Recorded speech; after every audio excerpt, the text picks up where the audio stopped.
sila para papasukin doon sa warehouse, etc.? Yes, maliwanag na based on the letter of authority na in-issue ng Bureau of Customs, they could have broken down the locks, the gate, of the warehouse, no? Dito sa Kawit, Cavite, pero hindi nila ginawa at naghintay pa ng 3 araw bago finally ma-implementa. So hindi katanggap-tanggap yon dahil maliwanag na may kapangyarihan silang i-breakdown ito. So yung observation ng isang nating kasamahan, si Senator Erwin, na maaring nagkakaroon ng behind the scenes na negosasyon, posible yun. No?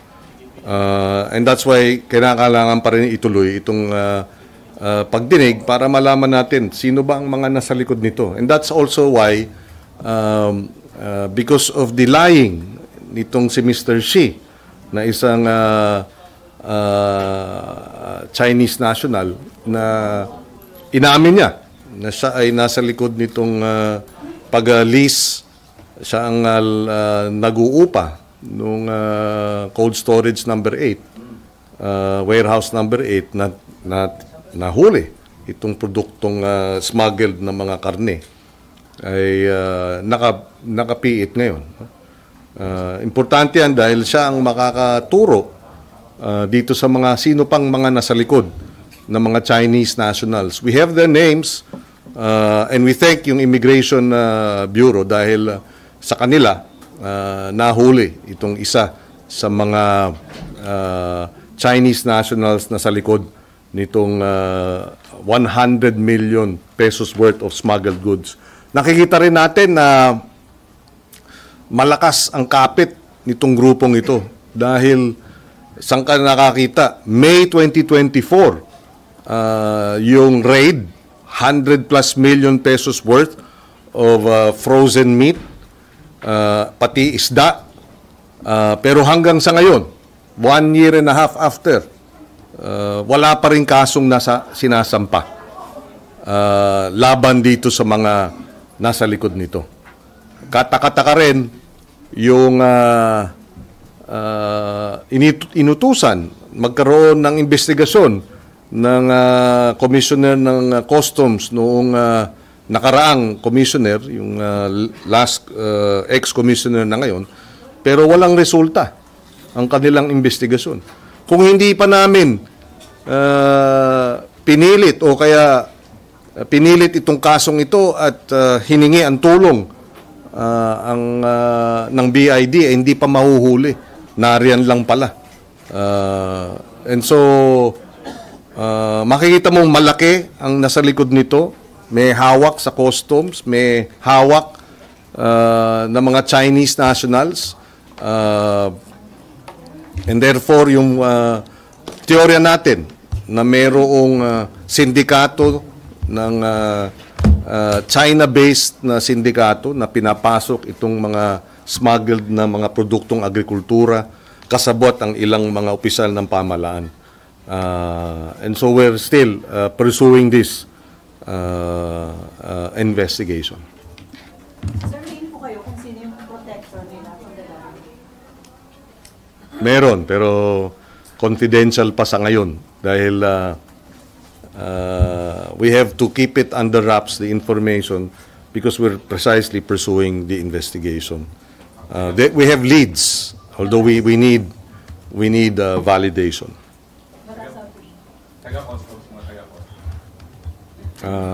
Taga-customs, parang kumbaga sa flood control scandal, meron taga-customs, merong mga diskaya type ng mga private sector at matataas na opisyal. So, pwedeng dito siya mag-Christmas hanggang hindi siya nagsasalita. Hanggang hindi nakipag-cooperate. Si Mr. San Andres at si Mr. Xi.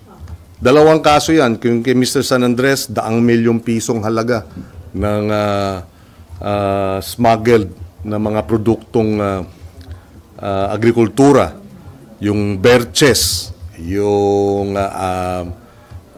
EPCB, no, na palusot.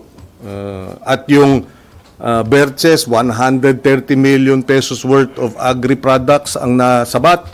Pero yung nakapangalan na consignee isang Panda delivery driver. Paano nalusot yan sa BOC? Malaking katanungan. Sino ang nagpondo nung 100 milyong halaga na pinasok? Isang katanungan din yan. Hindi mangyayari yan kung mayroong masusing paghabol dito sa mga smuggler na ito. Wala pa rin nakukulong na financer, na smuggler mula nung naipasa yung batas na non-bailable ang economic sabotage since 2016. Wala pa rin. Bakit? 127 na kasong smuggling, nasabat yung produkto mula 2021 hanggang 2025. Pero 4 lang ang nasampahan ng kaso, pero wala pa rin financer na nakukulong ng non-bailable na offense. Bakit? At 90% nung mga kaso na na-dismiss ay dahil hindi na sumite yung official, original records galing sa BOC. And therefore, clearly, malaking operation ito involving a lot of money and a lot of officials a number of officials sa gobyerno, DA, BOC, maybe even immigration, maybe even NBI and PNP, no? Sir, what do you tend to do na yun sa mga officials na sumasabit ng paulit-ulit sa mga ganitong issues? For example, Sir Joel Pinawi, no? He was previously mentioned by Taguba in dating consignee nung Shabu shipment. Pinakitaan pa ng mga text messages. Pero hindi na si Bak. I don't know if he was ever charged for that incident. Kasi as you previously mentioned, may mga hindi naman to first time, may paulit-ulit to. Pero ang mga nakakasuhan, kung may nakakasuhan man, yung mga importers lang, yung mga nag-facilitate nung shipment, pero yung mga taga-BOC mismo or taga-BAI or DA, hindi naman nakakasuhan, hindi din nasisibak. Well, abangan, because we are still continuing with the investigation and we will make the necessary recommendations. Pero we are in coordination with Commissioner Ariel Nepomuceno, who has assured us na sila ay aktibong iniimbestigahan.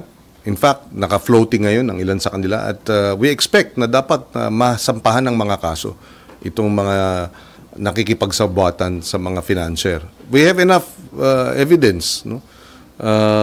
That is my view, no, na meron ng pwedeng sampahan ng kaso, whether nasa BOC or even in the DA. So tingnan natin, abangan natin. Sir? Yes. Go ahead. Sir, Bicam lang. Member po kayo, no, sir? Yes. Sir, kaya ba within 3 days lang po yung matapos lahat nung... Adapt nila yung Senate version. Tapos to kaagad. Yes, sir. Is that your call, sir? Adapt the Senate version. Siyempre, nirerespeto natin yung prerogative ng House, no? But sana, no, we are able to fast track this. Hindi naman natin pipilitin that they adopt our version, no? Biro lang naman yun. But that could be one way of speeding it up. Sir, gaano kasigurado na malinis na po yung 2026 budget after ng inabot na kontrobersya ng 2025 budget? Well, kaya nga, bantayan natin yung BICAM, di ba? Tiyakin natin na hindi na maulit yung mga insertions na nangyari noon at maging transparent lahat. So, open BICAM, dapat tiyakin yan para kwentas claras, no? At everything is transparent. Sir, pero yung pinasa po ng Senate, 100% malinis na, sir? I believe so. By and large, as best as we could, yung mga coordinates, yung mga tagging, geotagging, tiniyak natin yan. Tapos merong transparency portal para at any given time alam at maliwanag saan ang proyekto, ano ang proyekto, para hindi na mangyari itong ghost project. So by and large, I believe at this point na malaki ang naging improvement sa ating proseso ng pag-aproba ng ating general appropriations measure. Yung 100% na malinis, DPWH lang yun, sir? Or the general budget? Well, sinama, as a rule, the general budget, how do you call it, allocations, no? Pero siyempre, ang infrastructure kasi hindi lang sa DPWH yan, di ba?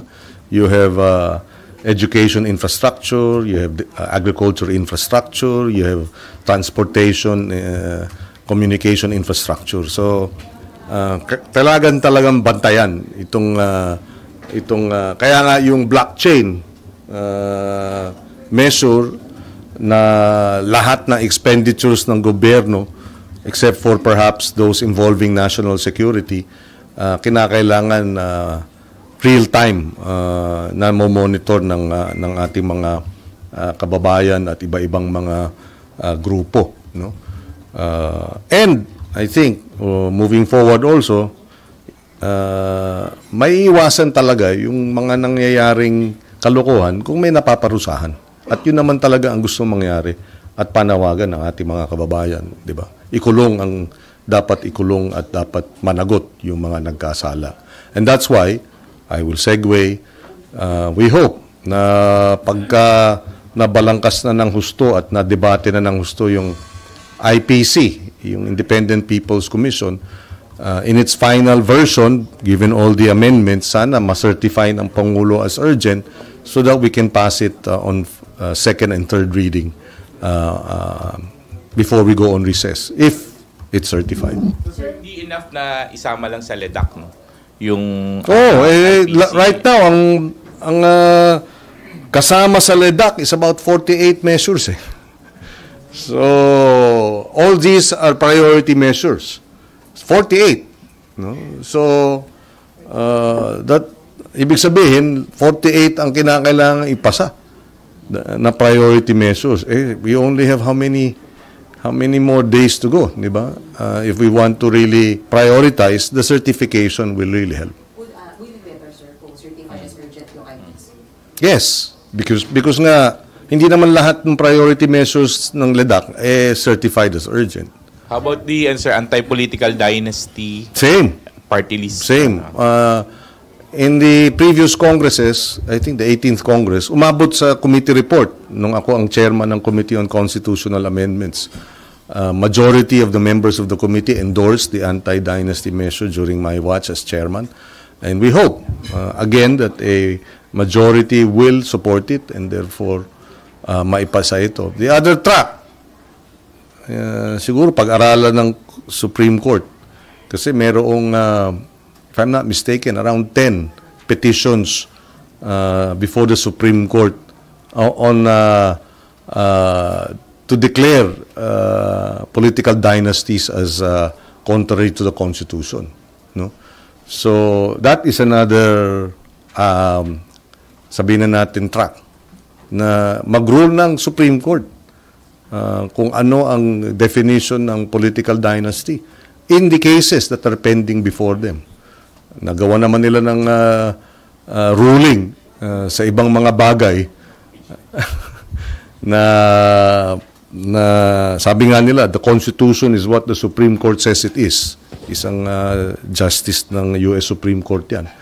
So, that is also, kung gusto pakinggan ng ating kagalang-galang ng mga mahistrado ng Korte Suprema, ang daing ng taong bayan, at magkaroon ng ruling on the issue, the 10 petitions, if I'm not mistaken, on the constitutionality of the political dynasties. Supreme Court ba mag-define kung yung dynasty? Hindi ba Congress? Kailangan i-define yun? 40 years na. 1987. to 2027. Di ba? 40 years na yung ating saligang batas eh. Hanggang ngayon, hindi pa ginagawa ng Kongreso. Sana, maipasa ng Kongreso. Pero kung hindi, merong judicial legislation na kung tawagin. Pero so paano may papakita ng presidente na talagang gusto niya ito? Kasi yun nga, sinama po sa LEDAC, but ano yung kailangang effort or categorical? Well, under the Constitution, he can put his imprimatur by certifying it as urgent. So, hopefully, di ba? Kung baga, in-identify na niya the next step is i-certify na natin ng urgent, Mr. President, para mangyari. Message yun sa Congress na gusto ko to. Yes. Well, it's already a message na in-include niya sa LEDAC. But there are 48 measures. No? So which of the 48 measures ang uunahin at talagang priority, by certifying it as urgent, that would be a signal to all of us in Congress, in the Senate and in the House. Sir, on the IPC, kung hindi i-certify as urgent yung IPC, walang pag-asa mong mapasa? Hindi. Mapapasa, hindi lang agad. Pero may kayang maipasa, hindi lang agad. Pero not before the break. Mahihirapan dahil we only have what? 1, 2, 3, 4, 5 or 6 or 7 session days. Diba? So, mahihirapan. Merong urgency dahil nga nag-resign si Secretary Babe Singson. So, lalong nabawasan yung mga sundalo, na lumalaban para sa accountability sa ICI. So, tapos, wala ring armas. Walang bala. Sir, kung hindi ma-certify as urgent, possible po na January maipasa. Parang sabi kasi ni SP, pwede daw yung paspasan by January. Yes, that's the next best thing. Diba? Pero sana, kung hindi ma-certify ngayon ng urgent, i-certify ng urgent sa January, mas mabilis pa rin natin maipapasa. Sir, during the BICAM meeting, may sasalang na ba siya sa plenary meetings? What do you mean? During? Sa IPC bill po. Yes. In fact, nag-umpisa kahapon. I mean, are we still on track po? And then, assurance lang din na hindi siya duplication ng trabaho ng Department of Justice and also ng... Well, during the hearings, ang paliwanag ni former Chief Justice Puno, na extraordinary times require extraordinary remedies. It is an extraordinary remedy because nga ang trabaho ng pag-iimbestiga talaga under the Constitution and our laws would be either the Department of Justice, di ba? Yung corruption cases or the Ombudsman. Pero dahil nga unique, this is the largest corruption scandal sa kasaysayan ng bansa. And involving individuals who are very, very powerful, extremely powerful, di ba? So, bigyan natin ng sapat na kapangyarihan yung isang komisyon para matiyak, na maimbestigahan ng lubos itong skandalo na ito. Alam nyo, sabi nga ng ICI, sa ghost projects pa lang, mga 400 ghost projects na na-identify. Sa 400 na yun, sabihin natin 15 ang masasakdal. So doon pa lang, 1,000 na. Di ba? Ang mga akusado. Di ba? So it's malaki. And ghost project lang yun. Hindi pa kasama yung substandard, hindi pa kasama yung rigging, etc. Di ba? So, we need a extraordinary approach to this, and the IPC is one such extraordinary approach. Plus, para ma-avoid itong conflict, di ba? Nilagay natin sa panukalang batas ang isang probisyon na minamandato ang Department of Justice at ang Ombudsman to create separate prosecution teams that will support in the investigation being undertaken by the People's Commission. Kaya sa day one pa lang, they are all on the same page already. So that is to avoid yung after the fact-finding ng commission, isasubmit sa ombudsman, tapos ang ombudsman o ang DOJ, magpa-fact-finding ulit. Di ba? Dahil kasama na sila sa simulat sa poll. Sir, clarify, itong IPC, wala itong prosecutorial power. Kasi sabi ni Senator Franklin Dillon, kapag meron, nadideclare yan unconstitutional. Wala siyang prosecutorial powers. That's why you put you create two teams. The Ombudsman Prosecutorial Team and the Department of Justice Prosecutorial Team. So, fact-finding yan talaga, sir? Fact-finding, yes. But they also have the power to freeze, the power to subpoena and to cite witnesses in contempt. They can deputize the NBI, the PNP, the CIDG. Pagka sinabi kasing deputize, they will have supervision and control over the entities that have been deputized in terms of controlling and supervising them in the conduct of the investigation. So, yan, dagdag na kapangyarihan yan. The power to grant immunity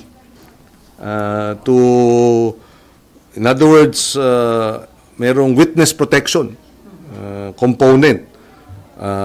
Kaya natin sinama yan dahil siyempre, kumbaga, yung example na binigay ko noon, paano ko yung matataas na opisyal ng Department of Justice, halimbawa lang, ang involved, di ba? Tapos mag-a-apply ka ng witness protection sa Department of Justice mismo. So medyo doon makokompromiso, di ba, yung proseso.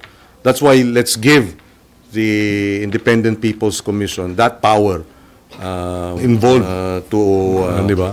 Tapos accept state witnesses. Same yung criteria niya dito sa Witness Protection Program. So, confident kayo na hindi mo question yung constitutionality ng IPC? Well, we did our best. And I'm confident. Of course, there will always be those who will question it. Pero kung gusto talaga ng accountability, di ba, pati ng ating mga korte, di ba, wag nilang pigilan itong Independent People's Commission. Di ba? Bigyan, supportahan nila. Sir, on anti-political dynasty lang, sir, what are the chances of it getting passed this time? Considering na yung concerns nga po ng marami sa mga members of Congress are part of political families. Well, mahirap. Di ba? Dahil, kumbaga, kung madali yan, bakit 40 years na, wala pa. Di ba? So, mahirap. So, we'll see. Again, tayo, we support it. Di ba? Ako, wala namang kaming political dynasty. No? Ako lang ang politiko sa pamilya namin. Yun. So, we support it. We believe the Constitution mandates it.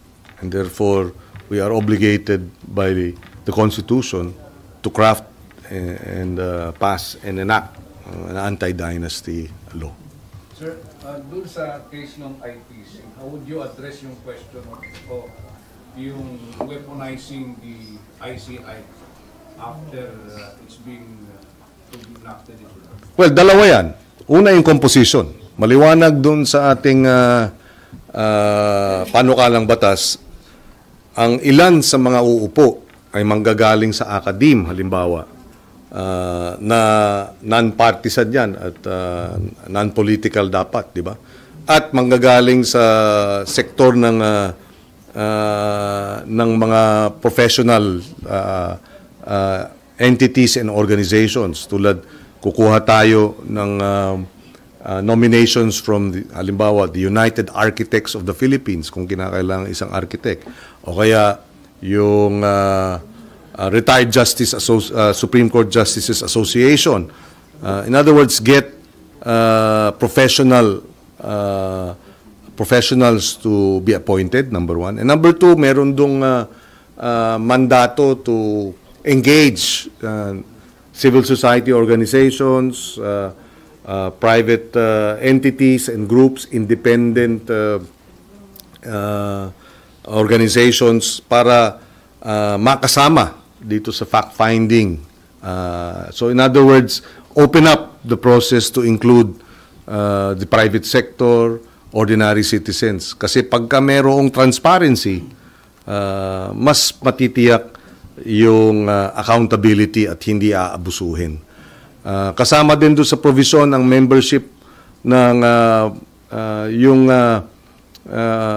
civil society and non-government organizations with proven track records. So dito, hindi lamang mga politiko o hindi politiko at hindi mga nasa gobyerno ang uupo. So and that's why we believe it's going to be an independent commission and not